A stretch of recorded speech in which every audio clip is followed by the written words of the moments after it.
to New North London Synagogue. I'm Clive Sheldon, co-chair of Masorti Judaism, and we are absolutely delighted to welcome all of the parliamentary candidates for Finchley and Golders Green to this, what I understand is their 11th out of 13 hustings. So if they're still awake and still going for it, then that's pretty impressive. Now, what we're going to do this evening is I'm going to ask each of the candidates to speak for 2 minutes about themselves, to introduce themselves, and I'm going to try and keep them to 2 minutes. And then I'm going to ask them, or ask members of the audience who've either given questions beforehand or want to ask questions this evening, an opportunity to put their points to the candidates. And I'm going to ask each candidate to speak for 2 minutes to each question. That way, as many people as possible will get the opportunity to put their questions and to hear the convincing or less convincing answers. So who we have this evening are Richard King from UKIP, we have Adele Ward from the Green Party, we have Jonathan Davies from the Lib Dems, we have Sarah Sackman from Labour, and we have Mike Freer from the Conservative Party. I do hope that the audience can be courteous and polite, because I'm sure that those members of the panel will also be courteous and polite. If they've been through 11 sessions or 10 sessions already, they're bound to be. So if I can start with Adele, could you, in 2 minutes, tell us who you are and what you stand for? Okay, I'm Adele Ward. I'm very local. I moved here in 1979. I've been in my current house since 1998. And I've brought up my 2 sons here.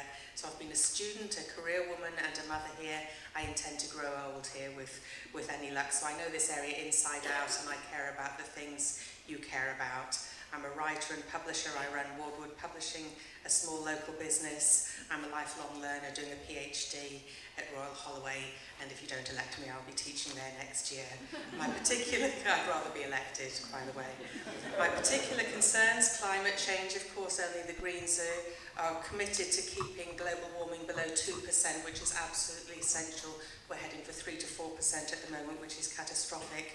Also the air pollution that kills thousands of Londoners per year. However, we have a very full manifesto. I'm very concerned about crime in this area. Burglary and violent crime is up by 30%. 81.6% of those crimes are not resolved or prosecuted. We need to deal with that. I'm also concerned about the privatisation of the NHS. We want to keep it public. And where would these people like nurses and teachers live who we're losing from London? So we're going to build 500,000 new affordable homes for them. I'm very concerned Barnet Council is demolishing entire council estates and not replacing them with affordable housing. Meanwhile, corporation tax for the largest companies is the lowest of the G7 countries at 20%.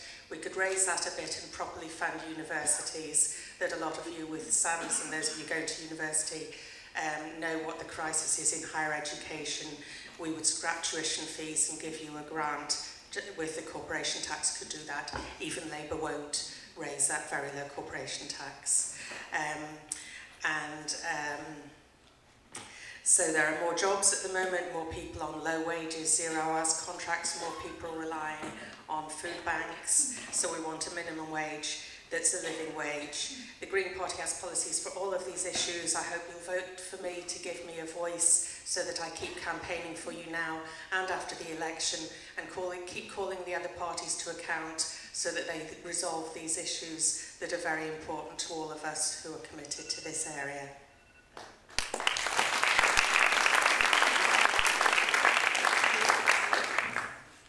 Can I ask Mike Freer to tell us who he is in 2 minutes? Thank you. I want to continue to be your Member of Parliament. Finchley and Golders Green is my home. It's where I chose to live, and I've been privileged to be your Member of Parliament for the past 5 years. And I'm standing for re-election on my track record, both as a hard-working local MP, accountable, available, with a track record of getting things done. But I was particularly struck by the ethos of New North London Synagogue and the commitment to social justice, because so am I. And let me tell you why. And that's because social justice or dealing with poverty isn't a concept to me. It was my childhood. It's how I grew up. And that's why, for me, dealing with the problems that we face in society isn't something of an intellectual exercise, it's something I've experienced and I want to deal with because I've been through it. I was raised in a church down in Manchester, and I know it's been kind of joked about in local papers that it was like Coronation Street, but they weren't wrong. Because I remember that my parents scrimped and saved and spent a whole month's salary so that they could afford a school uniform. I know they went without holidays to make sure that I didn't go without. And so that's why I know how important it is to take the lowest paid out of tax, as we've done, is to cut tax for those on average incomes, as we've done, and how important it is to ensure that if you want to lift people out of poverty, it's about putting people into work, it's about putting pay in people's pockets. And that's, for me, is what has made me a Conservative. My upbringing made me realise that working hard, saving up, doing the right thing should be rewarded and not made harder or penalised. I want a government that delivers a strong economy. Without a strong economy, we will not have the money for the NHS that I use and rely on, or the pensions that my mother relies on. So for me, it is about a government that rewards hard work, allows people to get on, and makes sure that they have the opportunity to do so. That's what makes me a Conservative, and that's what makes me want to continue as your local Member of Parliament.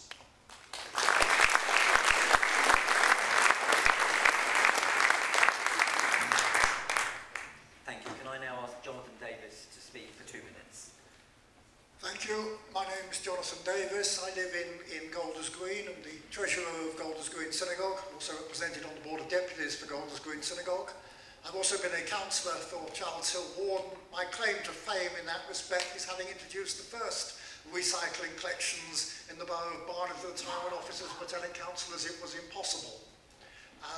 5 years ago, I was a member of the Liberal Democrats National Executive in the immediate aftermath of the general election, when we had to decide what to do in the face of the letter from the Labour Treasury Minister, there's no more money. As now, there was a Greek economic crisis and a European economic crisis. And against that background, I voted for the Liberal Democrats to take their part in the coalition government, and I'm proud to defend our record in government. It's a government which has given tax cuts, £800 tax cuts to most low and middle income families, something which in the TV debates before the last general election, though Mike's now sort of sounding as if he's claiming the credit for that, something in the TV debates before the last general election David Cameron said was impossible. It happened because the Liberal Democrats were in government and insisted that it must happen. And the more votes the Liberal Democrats win in the election on the 7th of May, the more we will be able to deliver in the next government of our manifesto and the front page commitments on our manifesto. We've delivered £16 million through the Liberal Democrats pupil premium to schools in the borough of Barnet. Liberal Democrat pension minister, actually a unique feature, a pensions minister who served for an entire parliament, delivered the triple lock, whereby pensions increase by the higher of inflation or salaries or 2.5%. We're committed as a party. We're from the very outset of the drafting of the fully costed manifesto to give the NHS the money it needs. So the Liberal Democrats have a full plan to deliver a stronger economy and a fairer society and opportunity for all, and I hope you'll support that on the 7th of May.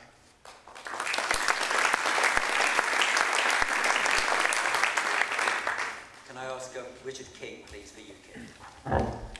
Good evening. I'm sure you'll have heard the lies and the stories spread about UKIP spread by our opponents. Tonight I hope to answer all your questions and give us our real policies. We have announced our manifesto. It's a wonderful manifesto. It's available on our website, ukipbarnet.org. It covers all areas of policy. Fundamentally, UKIP believe in Britain and British democracy. Throughout history, people have tried to take away our democracy, and some have almost succeeded. One of the EU commissioners, Viviane Reding, has said that 75% of our laws are now made by the EU in Brussels. So whoever you vote for here, you're going to get 75% of your laws are going to be made by Brussels. These politicians have given away our democracy like a once treasured heirloom. Unloved, unfashionable now, and thought irrelevant, it isn't. It's what guarantees our freedom.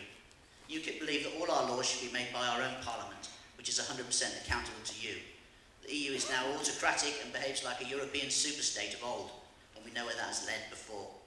It is NATO that keeps the peace in Europe. It has done for years. It is not the EU. The only way to get our democracy back is to leave. The EU wants to become a European superpower and is already meddling in the affairs of Israel and countries like Ukraine and the Middle East. The rise in anti-Semitism and the dreadful attacks in France are a consequence of millions of people coming and settling in our country from countries which are significantly more intolerant and anti-Semitic than our own. The Tories promised to control immigration and failed. They claim a recovery, but 2% growth, zero interest rates, deflation with massive quantitative easing cannot remotely be called a recovery. Ed Miliband and Labour have apologised for past mistakes, opening the door to mass immigration, but how many mistakes can we endure? Labour has bankrupted the economy again and again in our past, and as Jonathan said, even left a note saying no money left. UKIP believe in immigration, we believe in controlled immigration. We believe in Britain, and we hope you do too. Last year, UKIP came first in the European elections with just over a quarter of the vote. That's 1 in 4. This is a marginal 3-horse race. UKIP can win this seat. Thank you very much. Please vote for Richard King.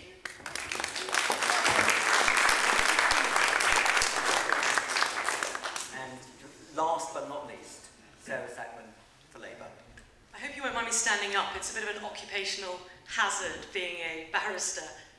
The last time I was here at New North London Synagogue, I actually addressed the youth group, Have I Got Jews for You? And believe me, they were a tough audience. New North London Synagogue is a progressive community, one that is constantly challenging itself to both look inwards and outwards for the way in which it can contribute to society. Whether through your refugee drop-in centre, through the work of interfaith that you've done through your interaction with Barnet citizens, and right through from your youth movement, Noam, through to the plurality of your services here, equality is at the heart of what this community is all about. And those same values of social justice and tikkun olam have informed my own decision to enter into politics. Because what I understand to be the purpose of politics is to identify injustice and to seek to change the world for the better. And right here in our community, in Finchley and Golders Green, there are challenges right across the board. In a place of relative affluence, 1 in 4 children in Golders Green and Charles Hill live in poverty. As tax avoidance in our society has proliferated, people in Finchley more and more are relying on food banks. And those things that we share, those public services which make a community, whether it's the local library or NHS services or social care, those things have been undermined under this government. And it's each of those issues and the community itself that I've sought to put at the heart of our campaign in this election. That's why I stood shoulder to shoulder with the parents of Maple Downs Special Needs School when they were fighting the cuts at Barnet Council. It's why I've fought with residents to keep open our local libraries, and it's why I've been campaigning for more affordable housing in our area. Because we deserve a fairer and more equal society, and it's for that reason that I'm campaigning in this election for the Labour Party.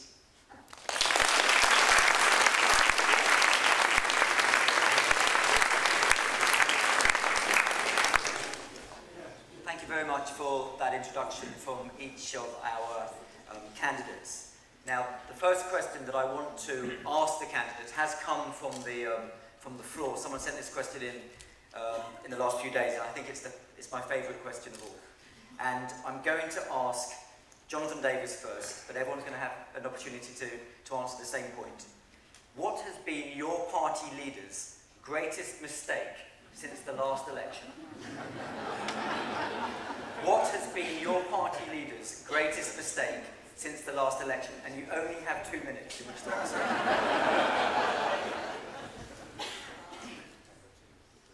Clearly, some of the issues that arose with tuition fees were, shall we say, unfortunate. And the fact that we were not able, in a government where both the Conservatives and the Labour Party were in favour of increasing tuition fees, to deliver our manifesto commitment.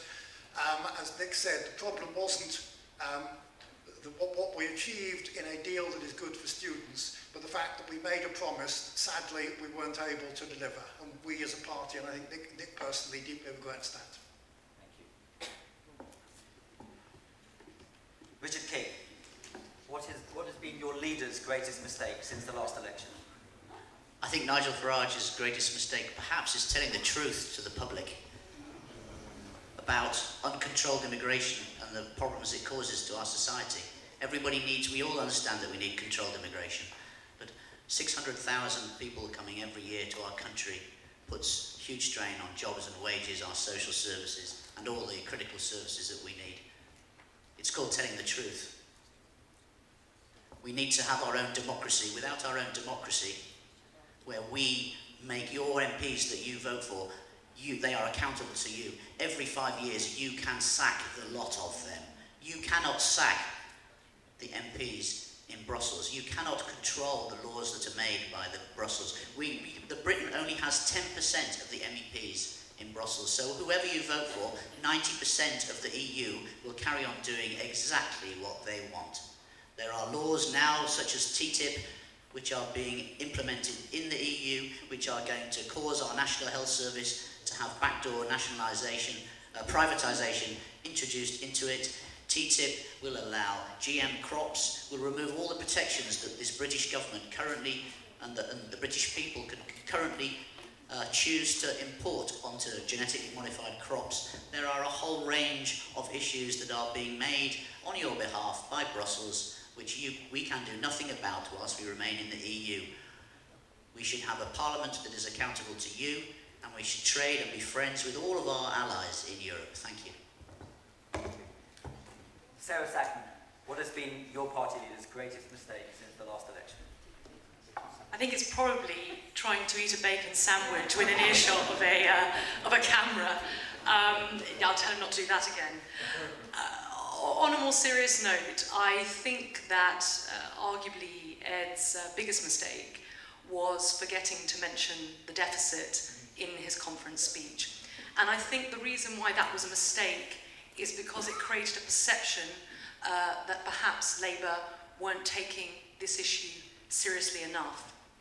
In the wake of our defeat at the last election, whilst we were having the leadership election, a narrative took hold that the deficit in this country had somehow been caused because Labour had invested in schools and hospitals.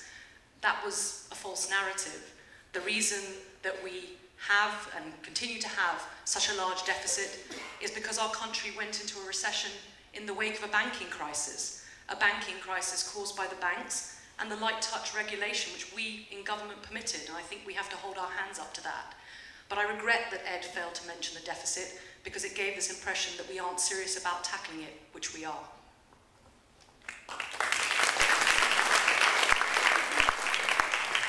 Thank you. And Adele Ward, what's been your party's leader's greatest mistake since the last election? Well, I think we all saw it. It was when she got what she called in her Australian voice brain fade and couldn't think of the answers under two very aggressive sets of questioning. And of course I was sitting at home really wanting to kick the television because the answers were so easy and we do have them. And she had flu, I think, which I had at the moment. And I thought, why didn't you let a deputy stand in for you? And there were easy answers to those questions. People think there aren't. And you might look incompetent. And the reason for that, I think, is that a lot of us look at the politicians at the top and we think, why are all these politicians old Etonians? Why are they all these people like Boris Johnson and the other public school boys who have got there? And the reason is that this is a job that unless you went to those schools that groomed you from very early on for public speaking and for debating, so that by the time you're even a teenager, you can do those things. Whereas people from working class backgrounds, people from state schools weren't taught to do that. And I think it made her human. It made me feel I could make those mistakes. But I think, you know, the rest of us, people like me, we learn it on the job. We learn how to make a speech coming on this campaign, doing the debates. And to all of you who are young, I would encourage you, wherever you've come from, get into politics and give it a go. And we need more diversity. We need a few less from this, the Buller Club and whatever at the top. We need a few more like Natalie, who gets a bit of brain fade and carries on.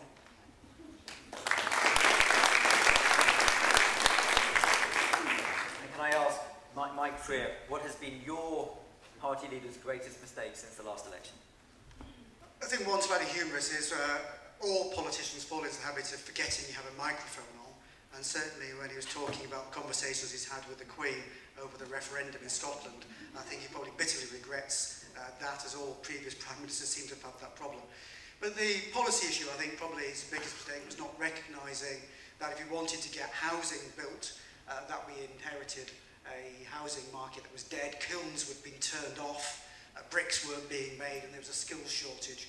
And I don't think that the housing ministers realised that it would take quite as long to get the housing, the building sector back up and running as it took longer than it should have done, and I don't think they foresaw that, and so I think that's probably a policy mistake that they should have addressed it early on.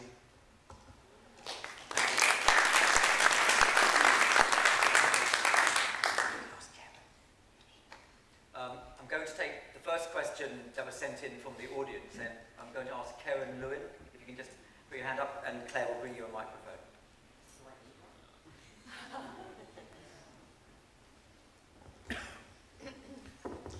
Hi, I'm going to quote some facts before I actually pose the question. No, Karen, you have to ask the question. Okay, the question is, right, I've been bullied. What will you do to ensure our NHS gets all the funding it needs? Thank you. So the question is, what will you do to ensure that the NHS gets all the funding that it needs? Can I ask Jonathan Davies first? The Chief Executive of the NHS has identified that over the period of the next Parliament, the anticipated need is £8 billion. The Liberal Democrats committed ourselves in the manifesto, fully costed right at the outset, not as an add-on a day or two before things were published, but right from the documents that were published right at the outset to provide that sum, to provide the NHS with the funding which its Chief Executive identifies it needs, a commitment that the Tory party added on the day before their manifesto was published without saying where the money was coming from, and the Labour Party has still not signed up to. We think the NHS also, out of improving social care and improving efficiency, should work more closely with local authorities to better unify care and the health service, to turn it truly into a health service rather than an illness service, and that will both improve matters for patients, particularly elderly patients, and save money. And we also believe, not necessarily to save money, but certainly not to save money, that it is essential that the mental health is treated with the same parity of esteem, the same as physical health, that mental health patients are entitled to treatment within fixed time limits in the same way as patients with physical illnesses are, and that we end the scandal whereby people who are suddenly taken mentally ill can end up in police cells because there's no room for them in hospitals.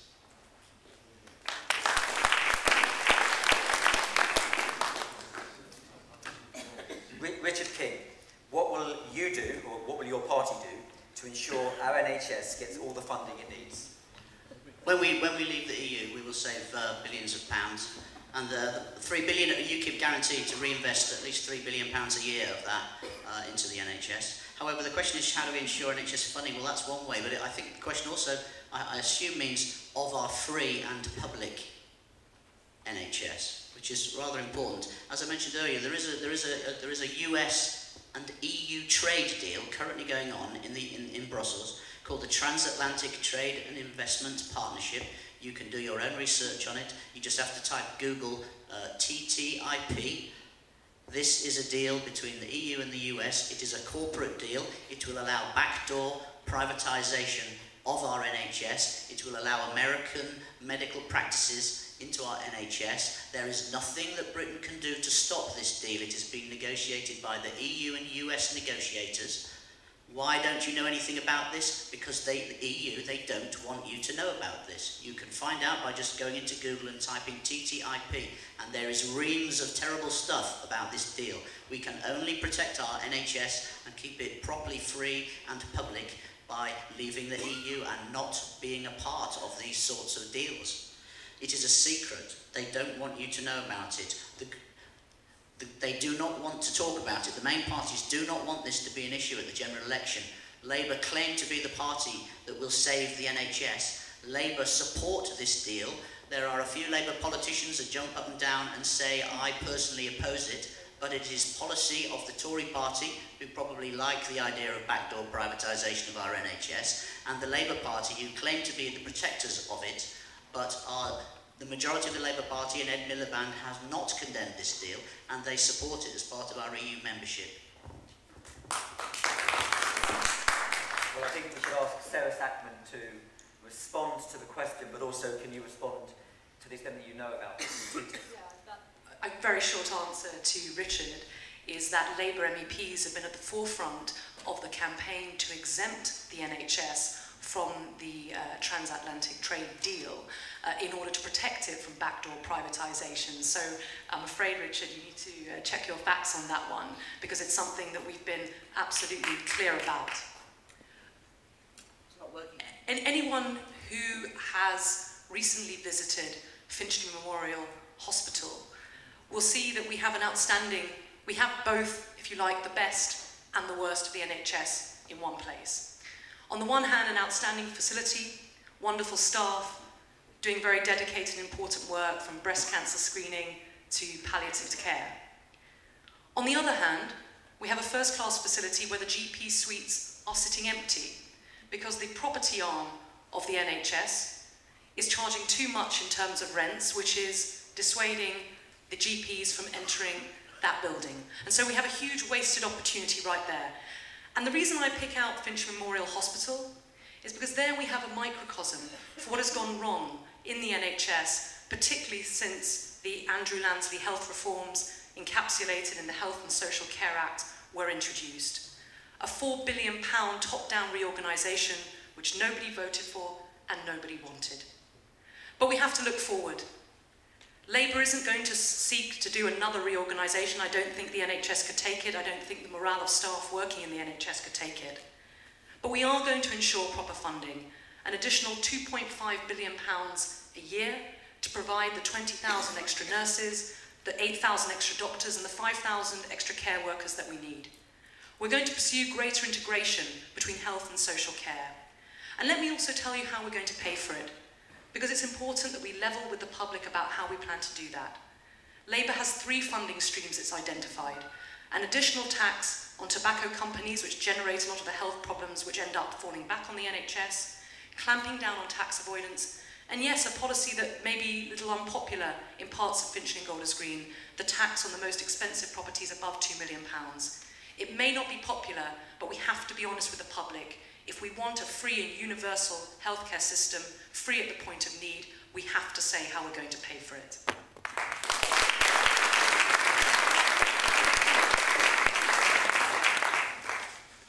That's quite a wide-ranging question in some of the answers, but it's important to put some of the record straight. On TTIP, the head of the EU negotiating team said it does not apply to the NHS. The head of the US negotiating team said it does not apply to the NHS. The head of the NHS says it doesn't apply to the NHS. The government says it doesn't apply to the NHS. And John Healey, the former Labour Treasury Minister, also has said that the Labour Party has got it wrong because it doesn't apply to the NHS. So we have to put that record straight and look at the facts and rather than the spin. But in terms of the key issue, let's look at Finchley Memorial Hospital. £28 million on a brand new hospital.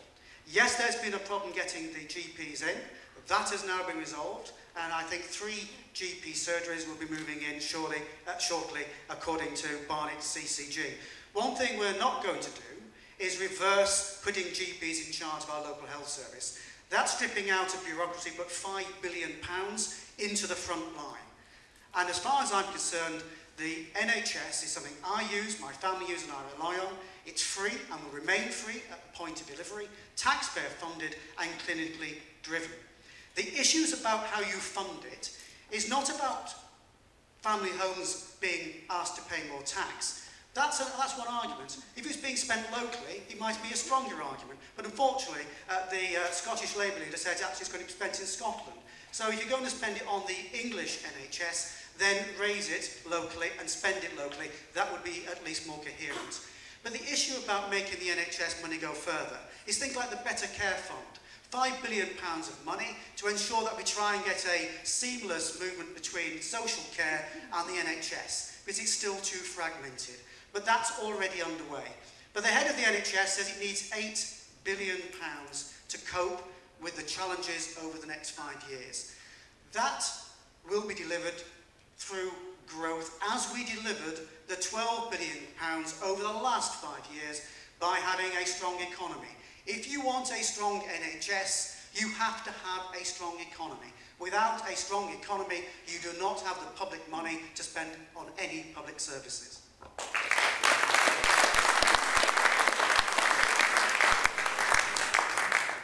Adele Ward. Well, privatising the NHS has been incredibly expensive.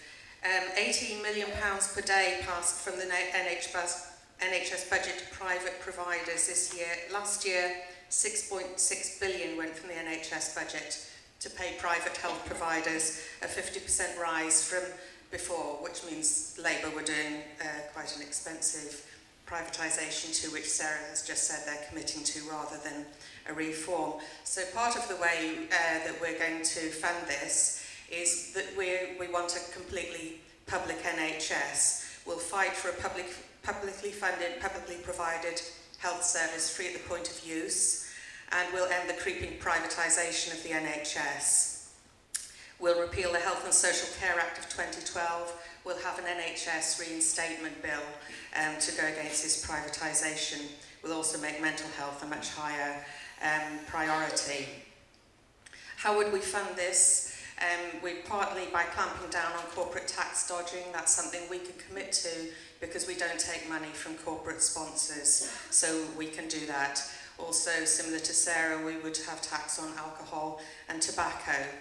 Rather than having a mansion tax, which takes the money to central government, we have a very centralised government. Ed Balls, to me, has this very crude tax, the mansion tax, so he can keep the money centrally to spend how he wants. The NHS could be funded in other ways. We favour reform of council tax with more of the higher bands of council tax as property has gone up. That puts the money in the hands of local authorities. We would decentralise government more, and that would be for a local health service, including more walk-in centres, which are in addition to your GPs, social care in your own home, which would stop the bed blocking, so elderly people sometimes want to go home, be cared for at home, and we get rid of the bedroom tax. Many of those people need a carer occasionally in that extra room. With TTIP, Richard's completely wrong. It's not a done deal. We can fight it in Europe. There's growing protests right across Europe. I know people in Spain and other countries, the more awareness is rising, they're fighting against this, and that can be discussed in Europe, and we can fight against that. And I'll finish there.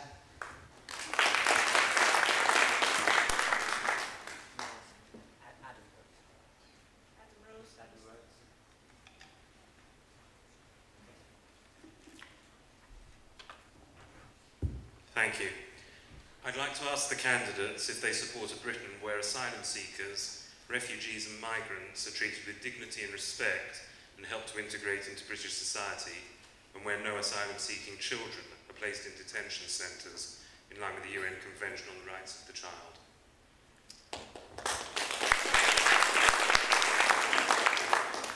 I think we should ask that to Richard King.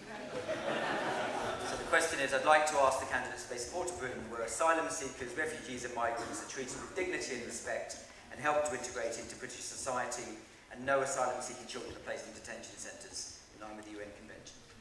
Absolutely. Why would anybody not? Britain has always given asylum to those who have been persecuted, who have suffered, and who need genuine asylum.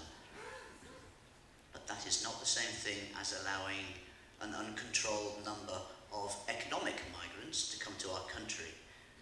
It is perfectly sensible and reasonable to allow, and absolutely essential that we provide asylum to people who are persecuted across the world. Nigel Farage has suggested on many occasions that we should be allowing many more people from Syria to come here, particularly from the Christian heritage, since we are originally a Christian country, and we are now much more diverse, and that is absolutely wonderful, and nobody has any problem with that whatsoever. But trying to mix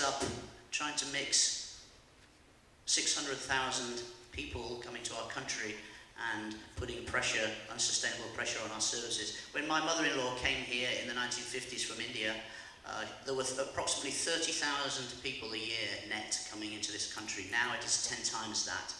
And everybody understands, I think, that the difference in pressure and the difference and the load that has put on our society and the stresses and strains that has provided.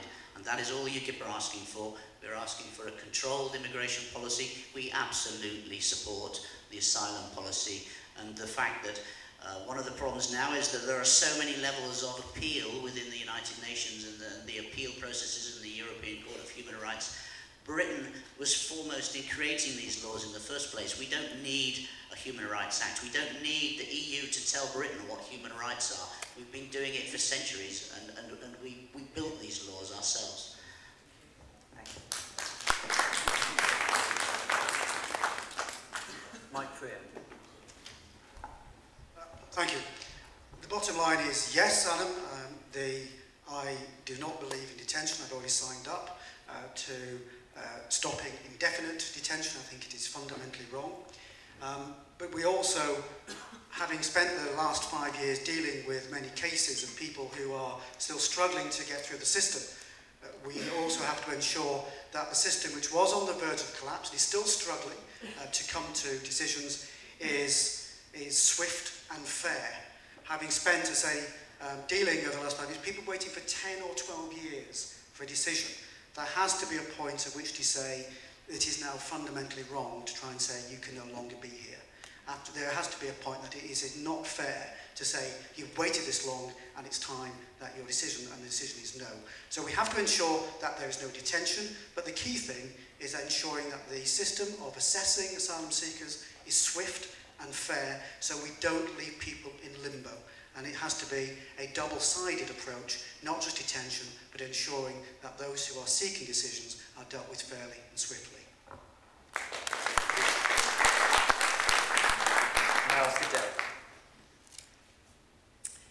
Yes, well, rather bizarrely, I went and got married in Italy and came back to this country and was mistakenly treated as an asylum seeker for 6 months. So I know what it's like. It may seem funny, but I was told at the council it was actually being done by a Labour government to cut down on the unemployment figures. I couldn't get, my husband couldn't get his national insurance number or anything. So I do know what it's like, and it is dehumanising, and we do need to treat people with more respect and dignity and stop the indefinite detention. We do have an obligation to these people. When I lived in Italy, the number of migrants they took compared to the few that we take, although we say everybody is coming here. I know with Syria, Germany took 30,000, we took something like 700. So we do have more of a duty to these people of compassion. There's a massive benefit to having asylum seekers and other migrants. My sons went to school in London, benefited from what's called the London effect, where the number of kids getting 5 good GCSEs went up from under 10% to over 70%. That's known as the London effect because of how hard migrants get their children to work at school. So I've benefited from that. UCL has shown the amount that's taken in tax from migrant workers is a massive amount compared to the tiny amount they take in benefits, and it's been shown that they have helped the economic recovery. So they're a great help to us. We need to share it out. Alex Salmond was worried with independence that the UK, that Cameron's government was going to cut migration, and they said they need more migrants in Scotland. In an ageing community, which we have, the answer is more migration. So we haven't reached that yet, and we need to celebrate the benefits of the migrant community we have. It's very offensive that Richard just said that Nigel Farage says we should have Christian migrants. It shouldn't be one religion. That's absolutely wrong. We're going to have an increasing number of people needing to migrate due to climate change causing droughts, which causes conflict. We'll be needing to move about ourselves with the kind of flooding we've started seeing in this country, so we could be migrants in future and we must treat them well.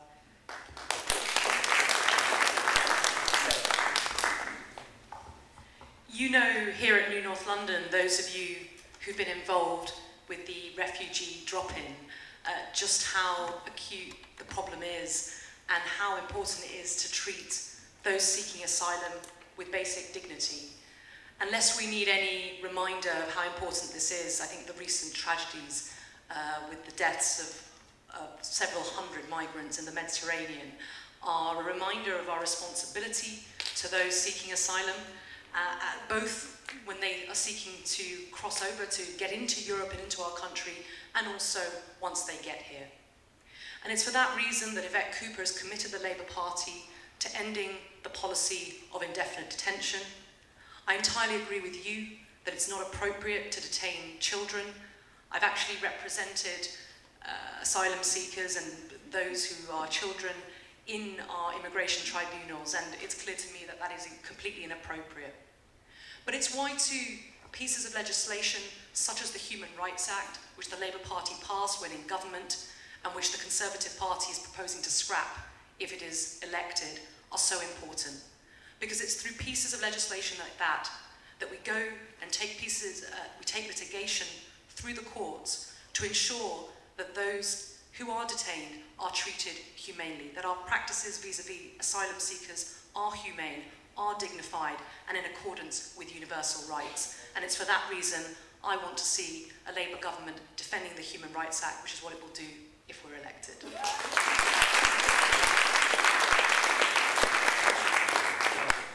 Short answer to the question is yes. The only reason the Human Rights Act is still an act on the statute book today is because the Liberal Democrats in the coalition prevented the Conservatives repealing it as they would have wished to do if they had formed a government on their own. One of the other achievements that the Liberal Democrats on the government insisted on was a prohibition on the detention of child immigration detention, and I agree that indefinite detention should be stopped. I think we also, in the question of addressing questions of asylum, need to look at what is the cause of people fleeing their countries. It is a combination of failed states and endemic poverty. And those two issues must be addressed through our international aid budget. I'm proud that we are spending now the 0.7% target. I regret that enough Conservative MPs prevented that being enacted into legislation, but we will return to that in the next Parliament, so that we address these issues of failed states, and we address the issue of endemic poverty at their cause, so people do not have to flee their home countries. And let me just finally say, and it touches on the point Adele already referred to it about what Richard said and what Nigel Farage said about Christian Mediterranean boat people being welcome. I deeply regret that through this election, there has been, pervading this election nationwide, a degree of anti-immigrant and anti-foreigner rhetoric. I think that is disgusting. I think that is, and I hope that that can be avoided. Can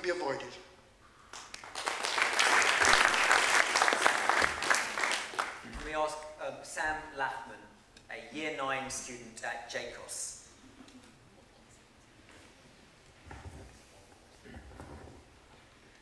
Although I am too young to vote, there are a number of decisions that will be made in the next Parliament that will directly affect me and other teenagers alike. One issue that I am particularly interested and concerned by is housing. The average weekly full-time wage in Finchley and Golders Green is £652, while the average house price is £435,000. Even without doing the maths, those figures show it to be nearly impossible for first-time buyers to get on the housing ladder. How do you plan on making it more feasible for young people like me to feel optimistic about buying a house in the future?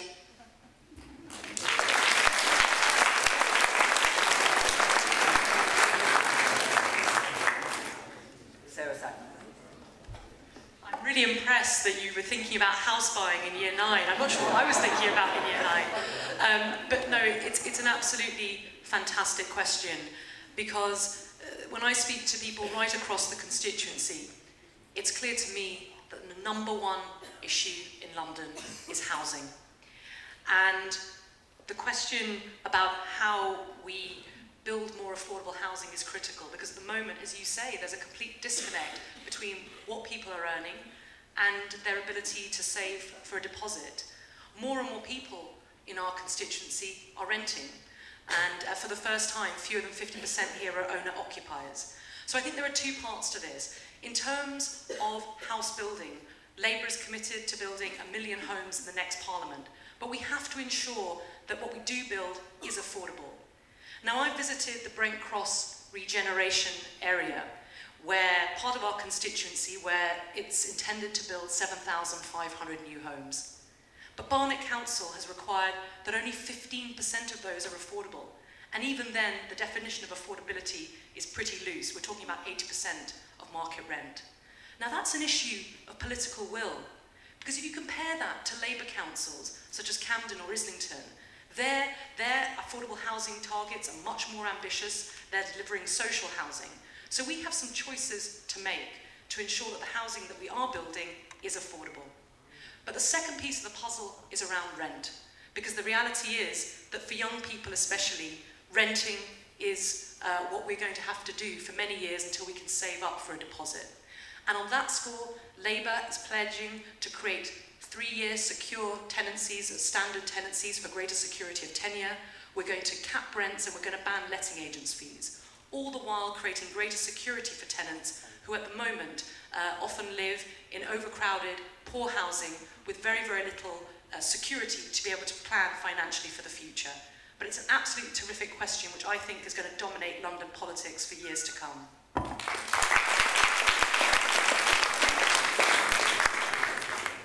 Richard King. Yes, I agree. Great question. It's about supply of housing. It's also about the demand. You have to consider the demand side of the equation. It is a basic supply and demand equation. The truth is, young man, unfortunately, unless you've got very rich parents, you will probably never ever be able to buy your own house. That is the situation that we are in now. I was very fortunate when I first bought my house over 25 years ago that I could get a mortgage that actually could afford to buy a house with my partner. That's virtually impossible now, and everybody knows that. It's just not possible in London for 2 young people who are both working with decent jobs to be able to remotely get enough money together to buy a house. That situation has to change. It is about supply of housing, which has been woefully low. It has been housing in the financial crisis in 2008. Housing stopped in order to stop the house prices falling. The government was determined to keep the feel-good factor going and stop the housing crash. The housing market never collapsed, it just stopped going endlessly upwards. A housing bubble has now been recreated with Help to Buy and all sorts of other schemes, and it's just not helping any of the young people. It's fine if you've already got your house, but how's it going to help this young man over here to afford his own house?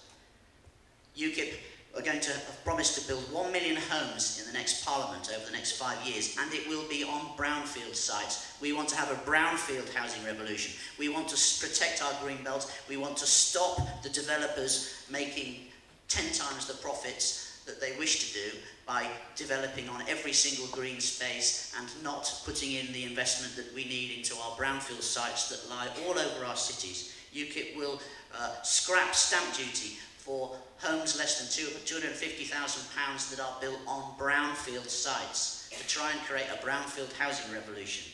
Let's not destroy our green belt in the rush to build houses and provide enough supply, but we have to control the demand side as well, and that means having a controlled immigration policy. Thank you. Now, I'm going to ask this question to Mike Freer, but there was another question that I was asked, and I'm going to put it to you as well, which is related to this, and it was directed at Mike Freer. As you are a landlord of 4 properties, how would you suggest helping young people buy their own first property? Yes, I am a landlord in association with my partner. And every property that I have bought, I have earned through hard work, through my career. So I don't apologise for doing well. Because as I said at the start, it's my background, from a poor background, that made me want to ensure that I had financial security. I know what it's like to struggle for money, and that's why I've striven to ensure that I am financially secure, because I had a career outside of politics, and I'm not going to apologise for that. Now, in terms of the key issues, you can only deal with the housing crisis by building homes. There is no magic wand.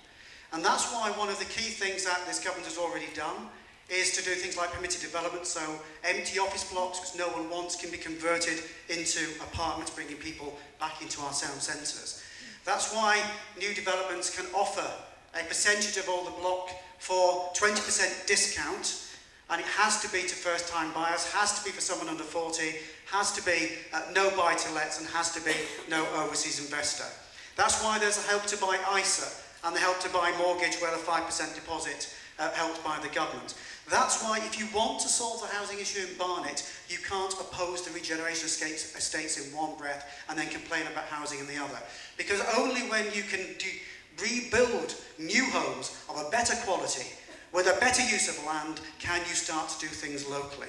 And Barnet Council is the top performing Conservative council in London. And I have to say, I checked these figures, and in the last full year the figures are available. Barnet outstrips on building of affordable homes, which is the definition of a social rent or part ownership, part buy. It beats Labour Camden, it beats Labour Brent, it beats Labour Enfield, and it beats Labour Islington. This isn't a political issue. This is about making sure that the building sector works so that we can build for people of all types of tenure. Now, if I can just turn finally to rent controls. It's great politics, but it's lousy economics. Because it's been tried before in this country. It destroyed the private housing sector. I think the stock of private rental dropped by 80% when we had rent controls in the 70s. I went to the House of Commons Library to get independent review rather than relying on what I might get from a minister. And the House of Commons Library told me, even in New York, it is now unravelling because it has destroyed the mobility and the stock in New York. And it's the same in Germany. So this is a policy which is designed for a soundbite, but it actually would do nothing for those who are trapped in rental properties. We need to expand the supply, not drive people out of the market.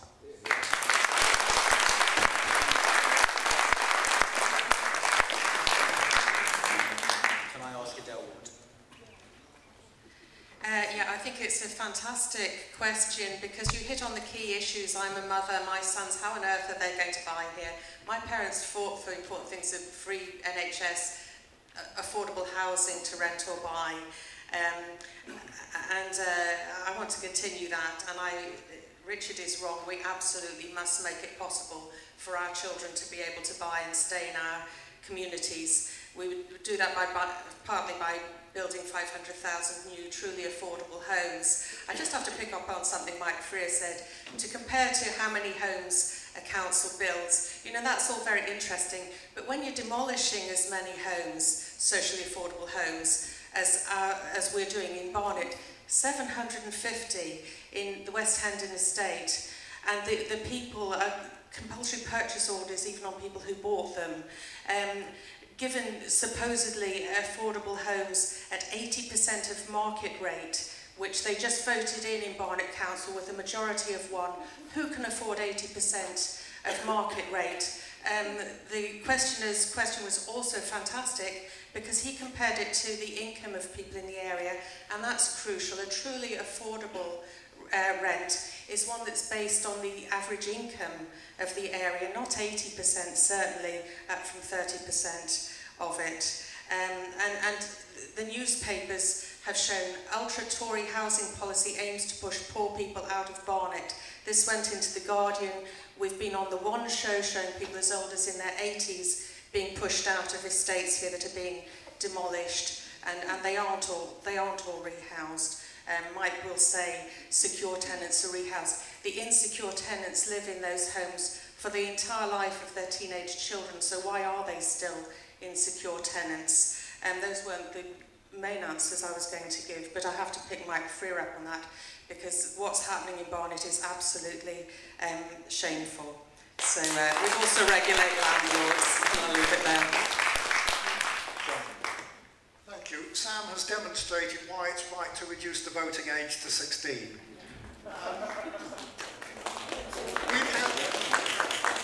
We've had two strange ideas on housing in the last fortnight. Mike spoke at some length about rent controls. I would just add to that that if there is a 3-year prohibition in a tenancy on putting up the rent, the obvious consequence is this is likely to be higher in the year 1. What Mike didn't talk about, the other mad idea for solving the housing problem, was selling off housing, was extending right to buy to sell off housing association properties and force local authorities to sell off their most expensive properties, which will take out of the housing stock, particularly properties around here, particularly larger properties for larger families around here. Ultimately, we have detailed proposals for a rent-to-buy scheme whereby people who are paying rent are also at the same time making payments towards eventually acquiring those properties.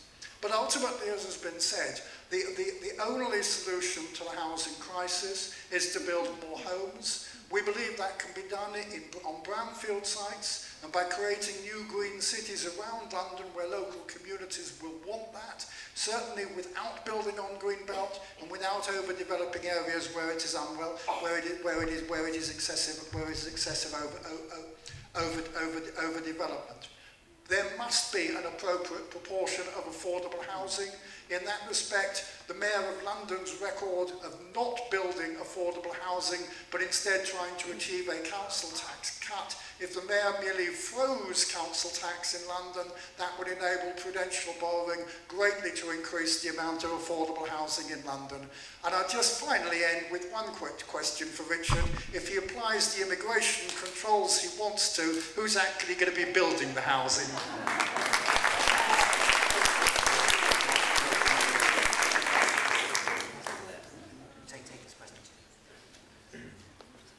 I'd like to ask one more of our younger people here, and then I'm going to open it up to the audience, but these are questions that came in. This is a question which is really directed at Sarah Sackman, because I think we gave a hard one to Mike just now, so I think it's fair for Sarah to take one. Right, in 2000 and 2001, we were in surplus. By 2002, there was a deficit long before the crisis, and it got worse and worse year on year, and yet you still try to shift the blame for the deficit onto the recession. So how can I, as part of the generation that have to pay back this debt, trust Labour to get it right this time when they failed to admit what they got so blatantly wrong last time?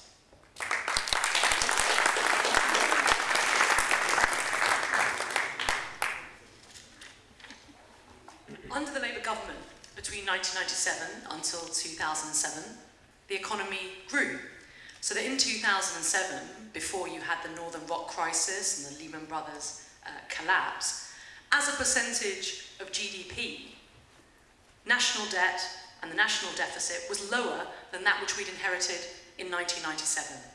So I don't accept the analysis that Labour's spending on early years intervention, on Sure Start, on our anti-poverty measures which lifted 1 million children out of poverty, that the record investment in the NHS and schools, capital investment, which we're still benefiting from even today. If you go to some of our outstanding schools in Barnet, which were refurbished or built under the Labour government, I don't accept that that was not a worthwhile investment. Far from it. I think it was an investment in the future. And it's fair to say that Labour made mistakes. In fact, I think I've already acknowledged it. I think that the light touch regulation of the city, which resulted in some financial institutions in irresponsible speculation, particularly in the subprime mortgage market in the United States, I think that was a failure that happened under Labour's watch. And for that, I think we do need to hold our hands up. And it's something that I don't think that the country, economists or the political class has really grappled with even now. But I don't accept the analysis which says that because of capital investment and because of the necessary investment in public services, which when we inherited them in 1997 were creaking, that it's because of that we are landed in the economic mess in which we find ourselves. If that were the case, then the economic downturn experienced in the United States, the Eurozone, in fact, right across advanced Western economies, that wasn't the fault of Tony Blair and Gordon Brown. And so I think that whilst I accept that Labour is to blame for the light touch regulation of the city, I don't think we're to blame for having achieved what we did achieve in public services and in terms of economic growth in the years we were in government.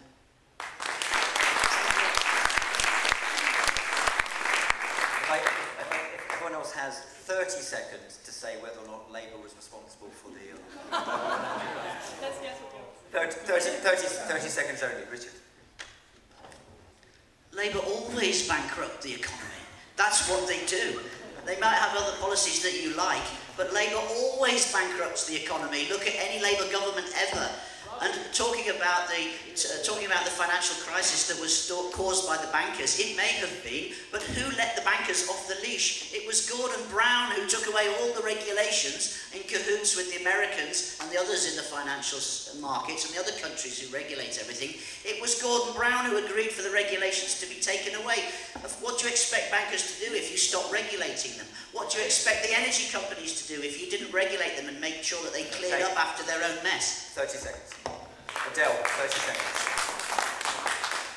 The financial institutions were to blame and they're still not properly regulated. I think the Conservatives voted on the same thing.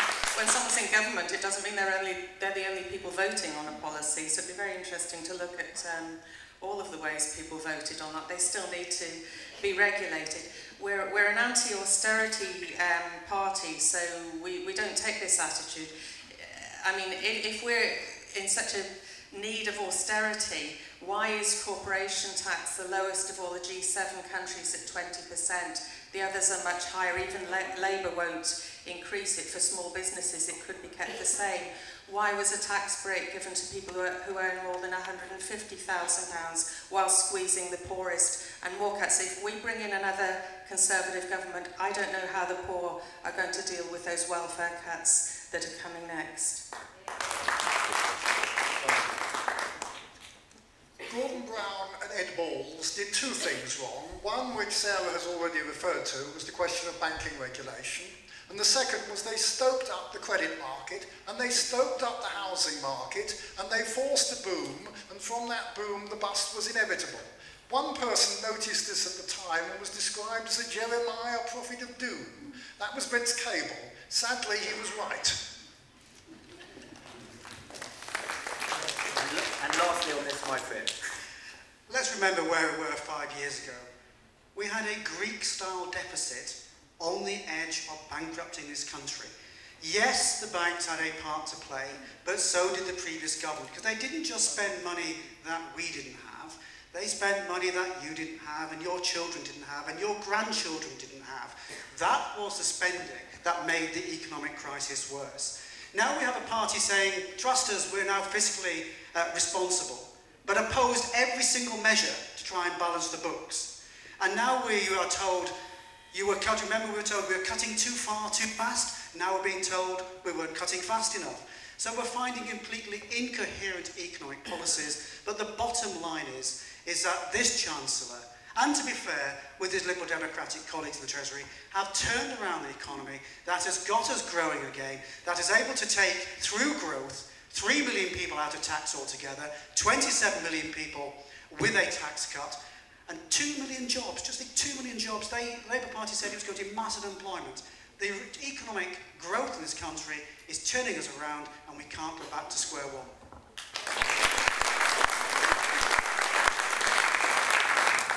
Thank you very much. I'm going to take a question from the audience. What I'm particularly interested in is a question on the topic of Israel, or something Jewish related. To someone, but I want a question and not a comment. This gentleman over there.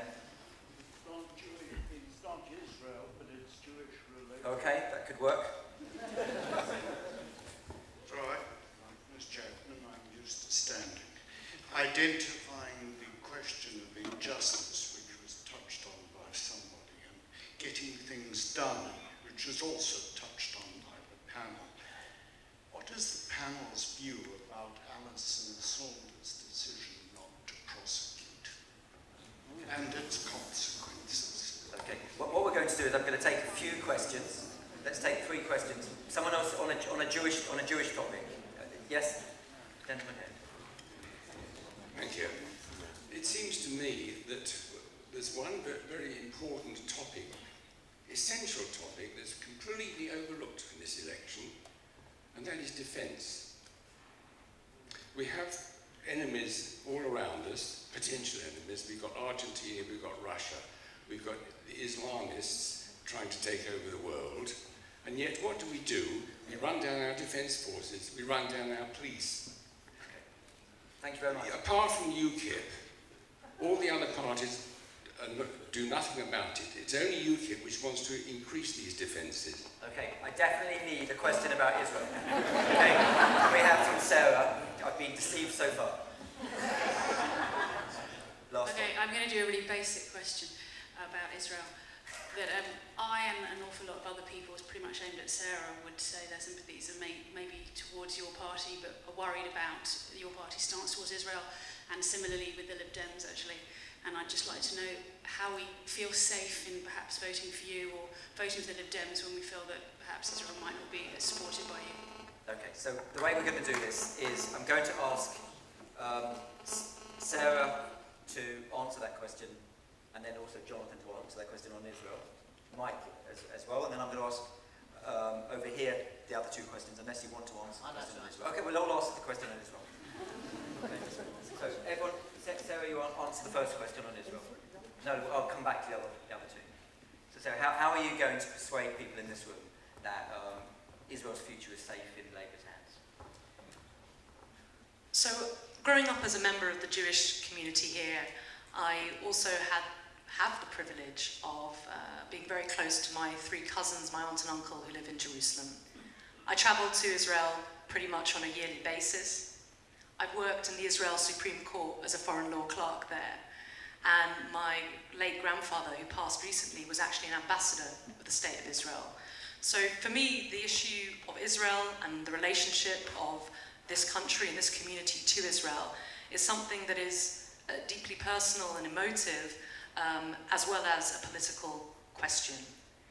And it's because I consider myself a friend of Israel that I believe very, very strongly in a negotiated 2-state solution, the idea of 2 states for 2 peoples. For a long time, I was a part of a Zionist youth movement, but I've also been on the board of the Abraham Fund initiative, which works to improve the civil and political rights of Arab citizens of Israel. And I know that there have been concerns. I know that there have been concerns about some of the pronouncements of the Labour leadership with regard to the unilateral declaration of Palestinian statehood. So let me take that head on. Speaking personally, as I did at the time, I disagree with my party on that particular policy. The reason being is that I don't think that unilateral declarations get us to where we need to get. They don't actually change the facts on the ground, and in some cases, there's an argument for saying that they actually make the atmosphere more hostile. Because at the end of the day, the only way we're going to get a secure and safe Israel next to a viable Palestinian state is through negotiations, which is why I'm opposed to unilateral declarations. But please, let's not misunderstand the attitudes of the Labour leadership as somehow being anti-Israel. Because what we disagree on are the means, not the ends. It is Labour Party policy to see a negotiated 2-state solution, and as part of a Labour government, if I'm elected, then that is precisely what we are going to work towards. And in me, you have a friend who will stand up for the interests of the State of Israel, and indeed of the Palestinians too.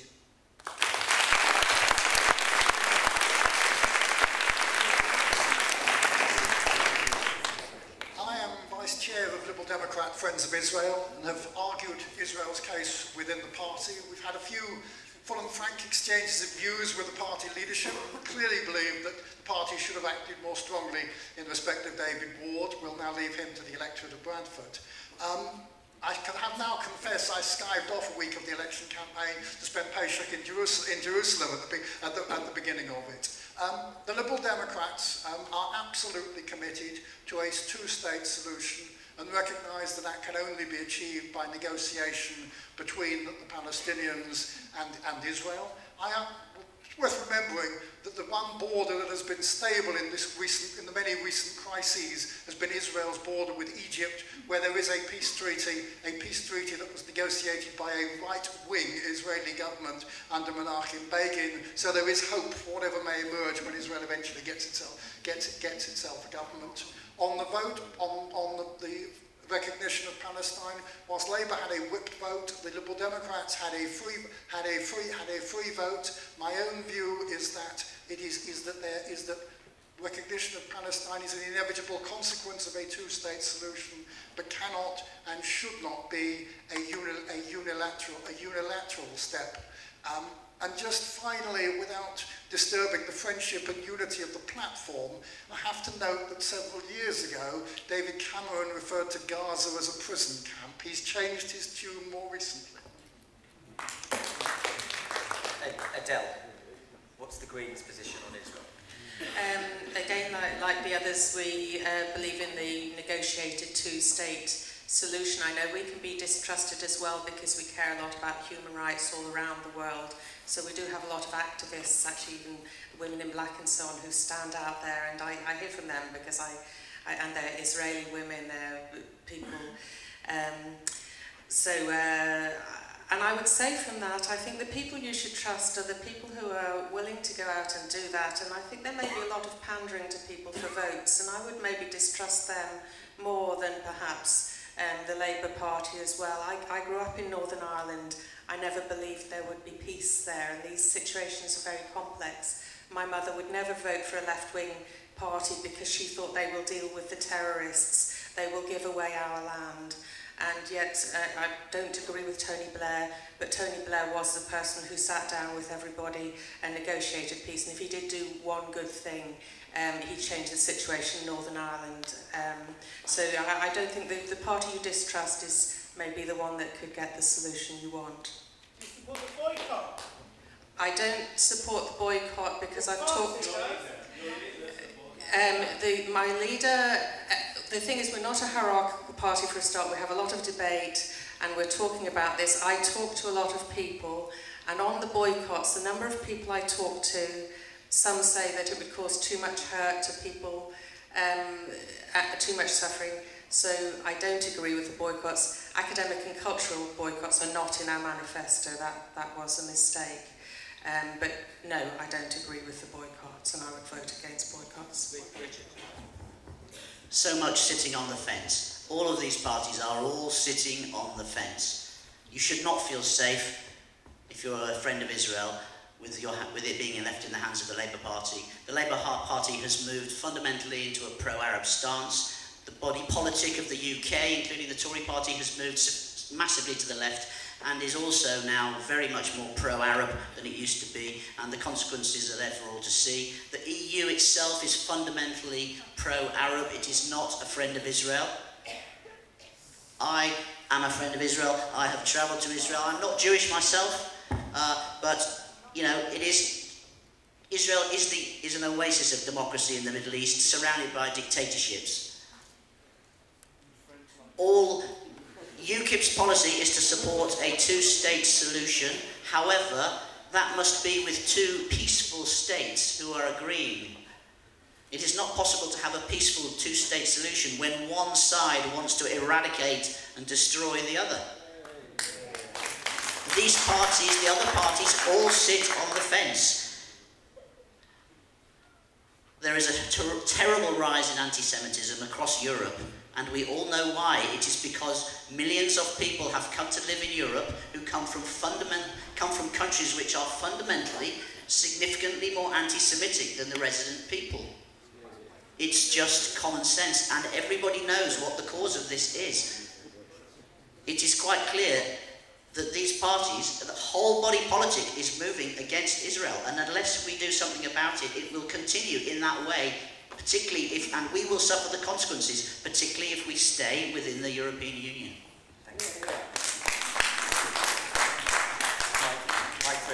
Can I first of all say that I might have differences with the stance of the Labour Party, but I wholly reject what Richard has just said, that the body politics is not turning against Israel.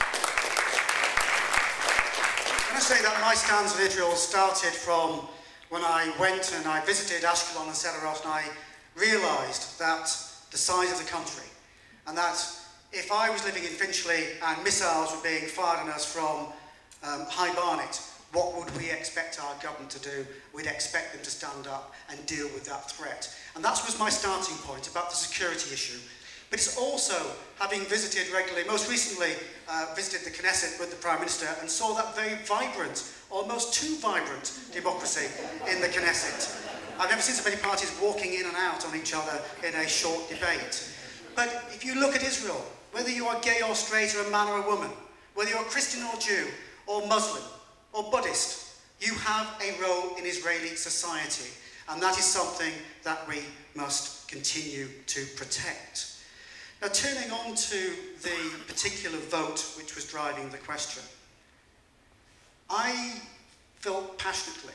I had a very junior government position, and I was told I could not take part in this vote, and I said that is not acceptable, particularly when the Labour Party whipped it. There were some honourable exceptions, but it was a Labour Party whip, and I said I would not prepared to stand by. So I resigned my position so I could vote against a premature declaration of support of a Palestinian state. And I have no doubt, and I know that Sarah's views on this, we're not that different. But the big difference is if you have a Labour MP in Finchley Golders Green, you will have a Labour government. If you have a Labour government, you will have a Labour Foreign Secretary, and the shadow Foreign Secretary went through those voting lobbies and voting for a premature recognition of the Palestinian state. And only a few weeks ago, Ed Miliband said, within 2 years of a Labour government, Palestine would be recognised. And whether Sarah and I have the same views, you cannot have a Labour government that would throw away the two-state solution peace process.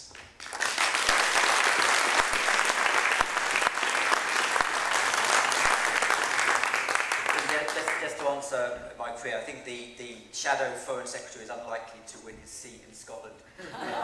So there may be a new different Foreign Minister. There were two other questions that were posed. I'd like, if people want to answer the question about Alison Saunders' decision with respect to not prosecuting Lord Janner, please let me know if you'd like to answer that, but I think it would be a very short answer, 10-15 seconds. Does anyone want to take on that particular question? Okay, let's ask. Richard can answer. Lord Janner should have been prosecuted 30 years ago. It's absolutely scandalous that it's all been covered up and hushed up, and now at this very late stage, there were many opportunities for this to have been done properly and correctly and exposed, and it hasn't been. It's been covered up, everybody knows it, and it's absolutely appalling. You're not obliged to. One of those great British values that we stand for is that people are innocent until proved guilty. And there is going to be a public inquiry, and that public inquiry will have to establish why there wasn't a prosecution many years ago. But we are in great danger of seeing justice replaced by lynch mob justice. And if there could not be a fair trial, then there cannot be a trial. That is deeply regrettable, but that seems to be the situation we are now in. We need to address, through the public inquiry, what went wrong years ago. But do remember, people are innocent until proved guilty, and Lord Janner, when he was able to do so through his family, has vehemently denied the allegations against him. The other question that was posed related to defence, and it's the issue that isn't really being talked about in the election. Can we talk about it for a minute? Sarah? I think you're absolutely right to raise the issue of defence, and I think that it's one of the reasons why I am so sceptical of this drift to greater isolationism through possible withdrawal from the United Nations, not United Nations, EU, sorry, because we have, and the reason why our membership of the EU is so important, like our membership of the UN and NATO, is because these common problems around security, around tackling the threat, both of Islamic jihadism in the Middle East, the threat posed by Vladimir Putin, these things have to be dealt with on a multilateral basis. With regard to security and defence, that has to be looked at in the broader context of our public spending. And you won't hear any of the major parties signing up at the moment to the 2% of GDP, which is commonly allocated to the defence spending. But you did mention policing, and I think that's an important part of the puzzle, particularly when we think about how this impacts on us as a local community, because there are concerns of replica-style attacks, as we've seen in Copenhagen or in Paris, happening here in Finchley and Golders Green. And whilst I welcome the government's support, its financial support for security at Jewish schools and CST, we've got to remember that CST needs someone to call when things go wrong. And that someone, or that body, is the police. And I'm afraid the police have seen cut after cut after cut, to the point where our neighbourhood policing has been cut back from 9 officers in each ward to 2. And that, I'm afraid, puts our security in our community at greater risk. And it's Labour's commitment to make efficiencies which will put more money into frontline policing, and I think that would be a very positive step for providing people in our community with the reassurance that they need. Adele, would you like to say something about defence, and what is the Green policy on defence?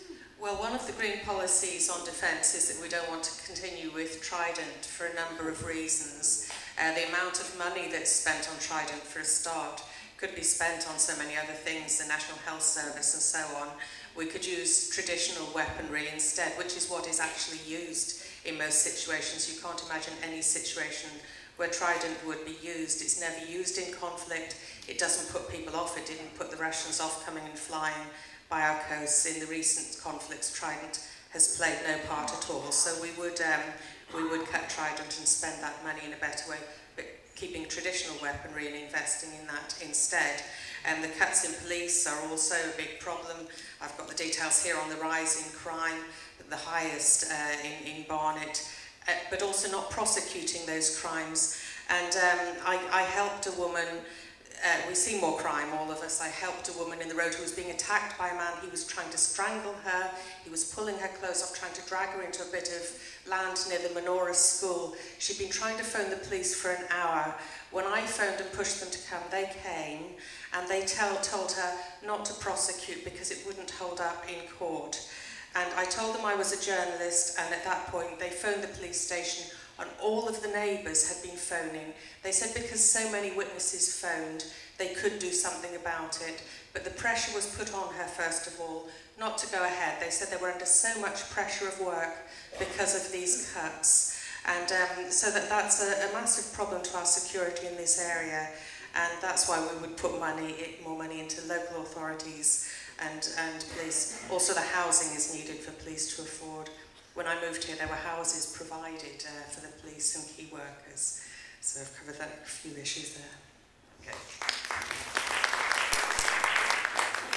Mike Freer, answers on defence, and that's moved into police as well.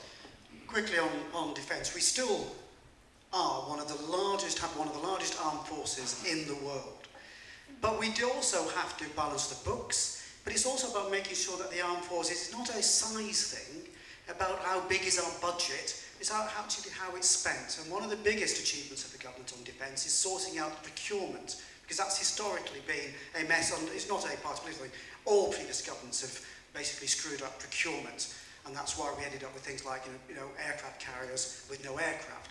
That is being resolved, but also making sure that we are able to have a flexible armed forces that deals with either normal warfare, as we're seeing with Russia, or more terrorist or rogue states, as we might be seeing from Iran if we don't contain them. But in going then on to the second issue in terms of policing, I'm very proud of the fact that I was able to deliver, through the Prime Minister, an £11 million fund to help protect schools, independent and state, but also community buildings.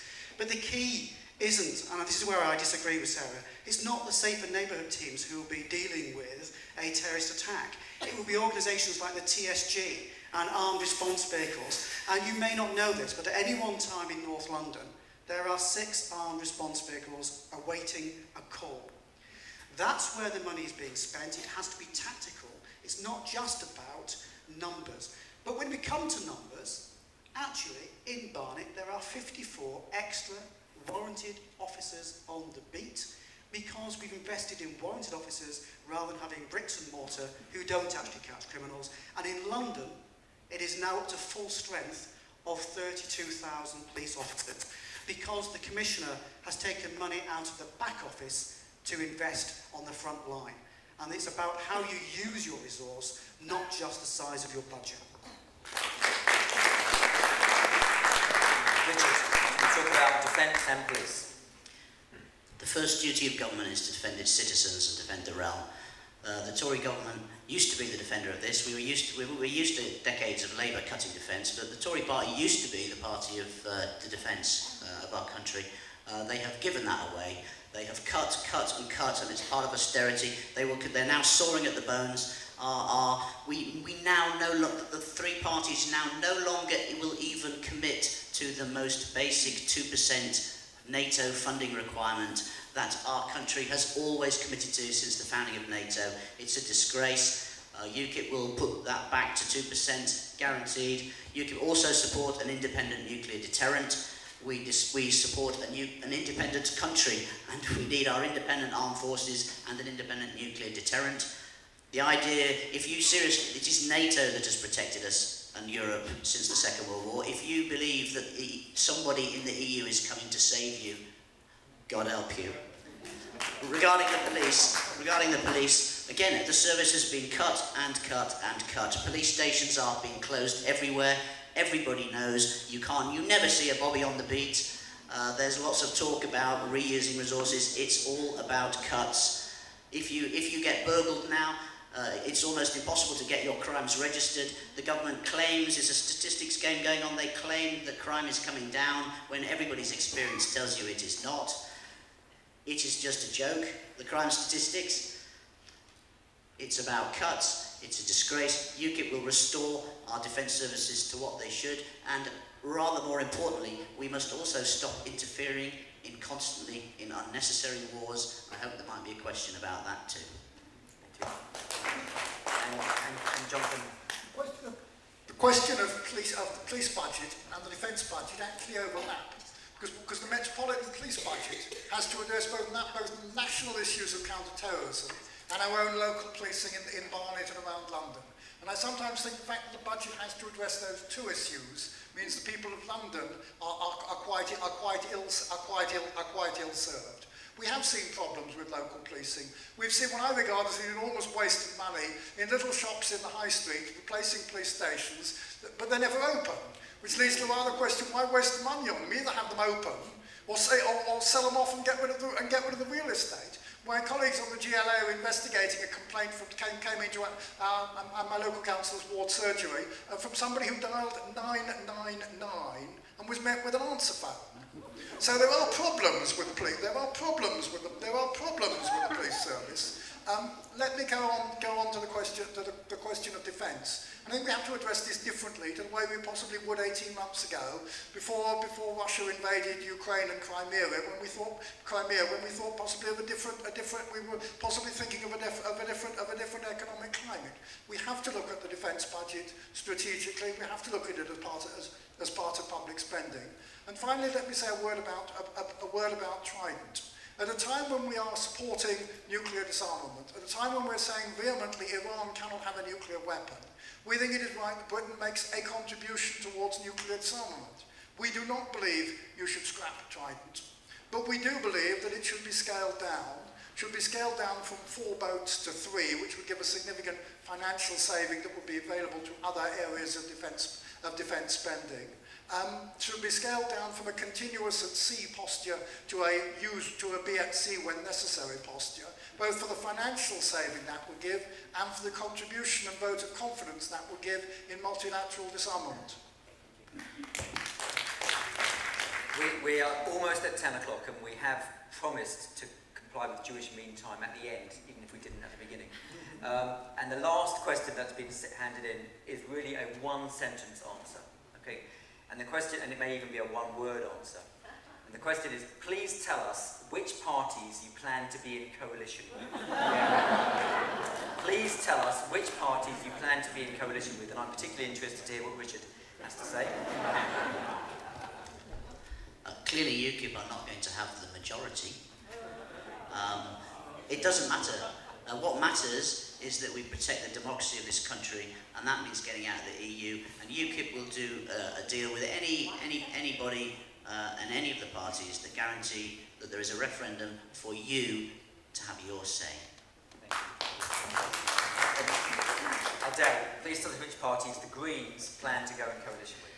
Well, actually, I read in the newspapers the Greens are more likely to be in government than the Conservatives, because our MKP could be in a...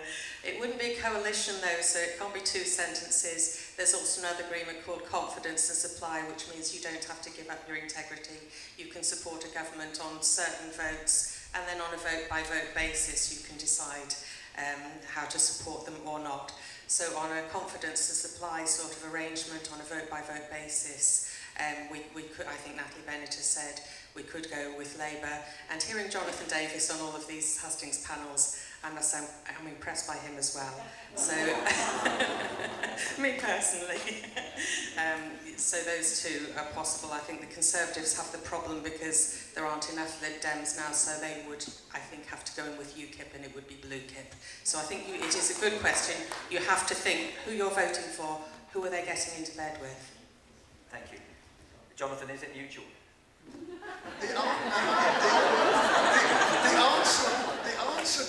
answer to your question is that is up to you, and it's up to the British people. Because what Nick Clegg said recently, as he said before the last general election, was that the first opportunity to form the government needs to go to the party with the largest number of members of the House, the largest number of members of the House of Commons. And we will then have to see, as we did 5 years ago, whether that is a party with whom we can do business. If it's a Labour Party at the beck and call of the SNP, or a Tory party at the beck and call of UKIP, then we probably couldn't do business with it. But ultimately, the question of what happens in government after the election depends on you and who you vote for, and that's as it should be. Sarah, who does Labour plan to go into coalition with? I hope you're enjoying the beauty parade of politicians' answers up here, and I'm afraid you're going to get one from me, which is, I want to just repeat what Ed Miliband has said, which is no coalition deals. We will present, if we're elected, the Labour version of the Queen's speech. Those who want to vote and support our policies in that, and you've heard some of what those policies are tonight, are very welcome to do so. But let me say this, if you want to see a Labour government, then in this constituency, vote Labour. I'm not going to preempt the result, and Jonathan's absolutely right in this. It's up to you, and as I said, if you want a Labour government, then vote for me and vote for the Labour Party.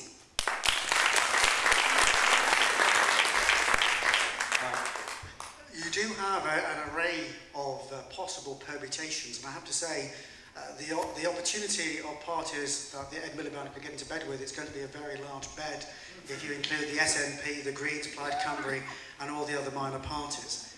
But I have to say the easiest answer is we are not planning to have a coalition. We are 23 seats away from the majority, and therefore we are going flat out for a majority. But I have to say, I'm not afraid of coalition. I have to say that the previous coalition has worked remarkably well, and some of my Lib Dem colleagues have been superb ministers. So we've seen it work. I'm not afraid of it, but it's not something that my party is planning for.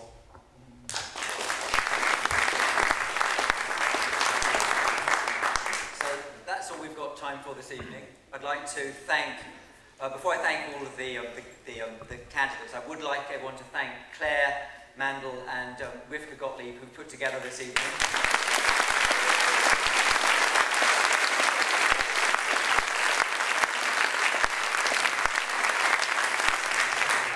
To thank all of the candidates here this evening and wish them well with their next 2 hustings. And those of you who didn't have enough tonight can go, I think, to LJCC tomorrow night.